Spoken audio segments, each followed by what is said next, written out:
अल्लाह अकबर। जिनके जहनों में खौफ खुदा और इश्क़ रसूल होता है वो दुनियावी ओहदों को ठोकर मारते हैं। शायर कहते हैं ना, तख्ते सिकंदरी पर वो थूकते नहीं हैं, तख्ते सिकंदरी पर वो थूकते नहीं हैं, बिस्तर लगा हुआ। अस्सलामु अलैकुम वरहमतुल्लाहि वबरकातुहू। दोस्तों आइए एक बड़ा कमाल का वाक़या है, मौलाना अब्दुल हबीब अत्तारी साहब से समाअत करते हैं। आओ बड़ा कमाल का वाक़या सुनाता हूं, बड़ी कमाल की रिवायत। हज़रत तीसरी सदी हिजरी के यानी खलीफा खिलाफत बनु अब्बास के दौर की ये बात। तीसरी सदी हिजरी का मतलब क्या हुआ, हम इस वक्त 15वीं हिजरी में हैं, ठीक है ना। ऑलमोस्ट 1200 साल पुराना वाक़या आपको सुना रहा हूं। खिलाफत बनु अब्बास थी। एक मर्तबा वक्त के खलीफा ने सूबाई गवर्नर्स की आलीशान दावत रखी, यानी बादशाह ने अपने पूरे मुल्क के बड़े बड़े जो गवर्नर थे उनकी दावत रखी, और उसका मकसद ये था कि जिस गवर्नर की कारकर्दगी अच्छी होगी उसको इनाम दिया जाएगा, अवार्ड सेरेमनी कह लें, ठीक है। तो बगदाद शरीफ उस वक्त दारुल खिलाफा था। बड़ी शान और शौकत के साथ महफिल सजी हुई है, खलीफा भी मौजूद हैं, बड़े बड़े गवर्नर्स मौजूद हैं, और गवर्नर को बड़े सारे गवर्नर को बड़े कीमती लिबास अता किए गए। सबने वो लिबास भी पहने, बड़ा एक जिसको कहना बड़ा शानदार माहौल बना हुआ था। अब क्या हुआ, दावत मजे से लोग खा रहे थे, बड़ी इज्जत वाली महफिल थी कि अचानक एक गवर्नर को जोरदार छींक आई और उसकी नाक से छींक के साथ बलगम भी निकल आया। अब सब महफिल के दरमियान ये हुआ। अच्छा, प्रॉब्लम ये हुआ कि उस गवर्नर के पास कोई रुमाल नहीं था, कोई भी ऐसी चीज नहीं जिससे वो अपना चेहरा साफ फौरन कर ले, बड़ी महफिल है। तो उसने क्या किया, चुपके से जो अब बादशाह ने खलीफा ने कीमती लिबास दिया था ना, उस लिबास से उसने नाक साफ कर ली। और ये खलीफा ने देख लिया कि मैंने इसको इतना कीमती लिबास तोहफे में दिया और इसने अपने नाक से निकलने वाली गंदगी को मेरे लिबास से साफ किया, इस कीमती लिबास से साफ किया। इसको इतना भी एहसास नहीं है। बादशाह था, खलीफा था, उसको गुस्सा आ गया। उसने क्या कहा, पूरी भरी महफिल में उस गवर्नर को डांट भी पिलाई और उसको महफिल से बाहर निकाल दिया। पूरी महफिल का मजाक किरकिरा हो गया। बाकी गवर्नर्स ने, बाकी वजीरों ने खलीफा को कूल डाउन करना शुरू किया कि चले बादशाह सलामत, कोई बात नहीं, कोई और बात करते हैं, कोई और महफिल में टॉपिक चेंज करने की कोशिश की गई। मगर इस पूरे वाकये में एक और गवर्नर बैठे थे, और वो गवर्नर थे नहावंद के। नहावंद एक और इलाका, उस गवर्नर का नाम था अबू बकर। वो गवर्नर बादशाह के पास गए और बादशाह के पास जाकर कहते हैं कि हुजूर, पहले तो वो बड़ी देर सोचते रहे, गौर करते रहे। बाकी लोग तो आपको पता है इस तरह का वाकया हो जाए तो गीबतों का बाजार गर्म हो जाता है, लोग बेचारे की जो जिसका प्रॉब्लम हो उसकी बुराइयां बयान करना शुरू कर देते हैं, अजीब माहौल बन जाता है। मगर ये सोच में गुम हो गए। अबू बकर गवर्नर थे। थोड़ी देर बाद खलीफा के पास गए और जाकर कहते हैं कि हुजूर, ये मेरा इस्तीफा है, मेरा रेजिग्नेशन है, मैं अपनी गवर्नरी से इस्तीफा देता हूं। खलीफा कहता, तुम्हें क्या हो गया, तुम्हें क्यों गवर्नरी से इस्तीफा देना है, क्या मामला है। पहले खलीफा गुस्से में था, एक और इस्तीफा भी आ गया, रेजिग्नेशन भी आ गया। तो खलीफा अबू बकर ने बड़े कमाल की बात की, गौर से सुनिएगा। वो कहते हैं कि ए खलीफा, आपने कीमती लिबास गवर्नरों को दिया, एक इंसान को दिया, उसने उस कीमती लिबास का गलत इस्तेमाल किया, तो एक इंसान ने दूसरे इंसान को धुतकार कर महफिल से बाहर निकाल दिया। रीजन क्या बना कि उस कीमती लिबास का सही इस्तेमाल नहीं किया।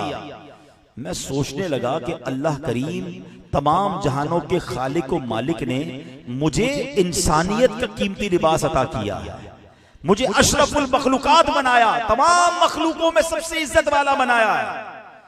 मैं इस लिबास का अगर गलत इस्तेमाल करूं और सिर्फ दुनिया के पीछे भागता रहूं तो इसकी सजा में अगर अल्लाह पाक ने मुझे अपनी बारगाह से निकाल दिया तो मेरा क्या बनेगा।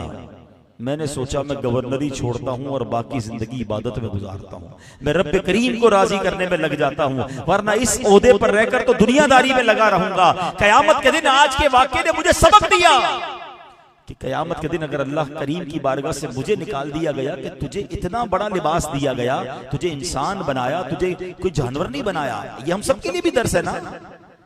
हम देखें ना, मुझे और आपको और अल्लाह ने कितना बड़ा करम किया। हम में से कोई जानवर भी बन सकता था, अल्लाह खालिक है ना, बनाने वाला तो वो है ना। है कुछ कोई चिपकली बन जाता, कोई चूहा बन जाता, कोई जानवर बन जाता, क्या क्या बन सकते थे, अल्लाह ने नहीं बनाया। मुझे और आपको अशरफुल मखलूकात बनाया है। अल्लाह अकबर। बल्कि सच्ची बात तो यह है, अशरफुल मखलूकात इंसान भी बनाया और एक और मेहरबानी ये की कि प्यारे आका का उम्मती भी बना दिया। कितने एहसान। कोई जानवर नहीं बनाया, कोई परिंदा नहीं बनाया, कोई कीड़ा नहीं बनाया, इंसान बनाया।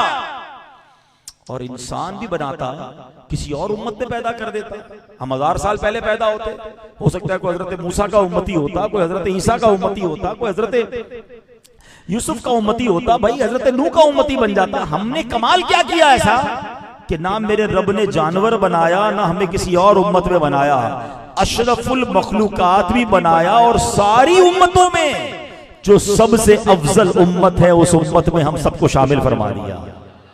हाय हाय मेरी खुशकिस्मती मैं तेरा उम्मती, तू कुजा मन कुजा। कभी सोचा ही है क्या इस एहसान का, इस मेहरबानी का कभी एहसास किया मैंने और आपने? उस गवर्नर को एहसास हुआ, कहता है आपने एक लिबास दिया था, उस बंदे ने लिबास का प्रॉपर यूज नहीं किया, आपने महफिल से निकाल दिया। मैंने तो सबक ले लिया ना, अल्लाह ने इंसानियत का लिबास दिया है, अशरफुल मखलूकात बनाया है, सारी जिंदगी मालो दौलत ओहदे और दुनियादारी में गुजार बैठा, तो मेरा कयामत के दिन क्या होगा? उधर से निकाल दिया तो मेरा क्या बनेगा? आपको पता है वो गवर्नर फिर बने कौन? गवर्नरी ठुकराई। आज लोग गवर्नर बनने के लिए भाग रहे हैं। कोई कहता है मुझे कोई चेयरमैनशिप मिल जाए, कोई कहता है फला ओहदा मिल जाए, यार कोई काउंसलर की सीट ही मिल जाए, किसी तरह सूबाई असेंबली में पहुंच जाऊं, रिश्वत देनी पड़े, जुल्म करना पड़े, ज्यादती करनी पड़े, अरे कुछ भी करना पड़े, बस कौमी असेंबली, सेनेट नहीं, वजारत आला, और बड़ा ओहदा मिलना चाहिए। दुनिया के ओहदों के पीछे लोग भागते हैं। अल्लाह अकबर, जिनके जहनों में खौफ खुदा और इश्क रसूल होता है वो दुनियावी ओहदों को ठोकर मारते हैं। शायर कहते हैं ना, तख्ते सिकंदरी पर वो थूकते नहीं हैं, तख्ते सिकंदरी पर वो थूकते नहीं हैं, बिस्तर लगा हुआ है जिनका तेरी गली। फिर अल्लाह इज्जत कैसी देता है सुनो, हैं? अबू बकर नाम था ना, और वो कौन थे जिन्होंने नहावंद की गवर्नरशिप छोड़ दी। अल्लाह अकबर, फिर क्या किया?